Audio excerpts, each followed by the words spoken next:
تو رستے میں خاتون کو روتے ہوئے دیکھا، حضور رک گئے، فرمایا کیوں رو رہی ہو؟ عرض کرنے لگی یا رسول اللہ صلی اللہ تعالی علیہ وسلم میں فلاں آدمی کی کنیز ہوں، نوکرانی ہوں، اس نے آٹا لینے بھیجا تھا 2 دینار کا، وہ 2 دینار گم ہو گئے، حضور نے 2 دینار اسے عطا کر دیے، وہ دیے تو پھر رو رہی تھی، فرمایا اب کیوں روتی ہو؟ کہنے لگی یا رسول اللہ ڈرتی ہوں دیر بڑی ہو گئی یا مار ہی نہ پڑے۔ تو حضور نے فرمایا چل نہ، میں تیرے ساتھ چلتا ہوں۔ حضور ان کے گھر گئے، وہ اہل ایمان کا گھر تھا جن کی وہ کنیز تھی، جا کے کہا السلام علیکم، اندر سے جواب ہی نہیں آیا، پھر فرمایا السلام علیکم، کوئی جواب ہی نہیں آیا۔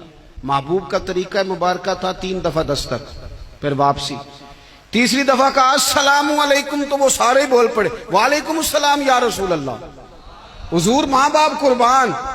تو حضور فرمانے لگے میں نے پہلے بھی 2 دفعہ سلام لیا، بولا کوئی نہیں، کہ یا رسول اللہ اپنے نصیب تھے نا کہ ہم پہ سلامتیاں بھیج کون رہا ہے، ہم نے سوچا ذرا 3 دفعہ مل جائے سلامتی، ذرا مل جائے نا، حضور سلامتی بھیج رہے ہیں تو آتی رہے نا۔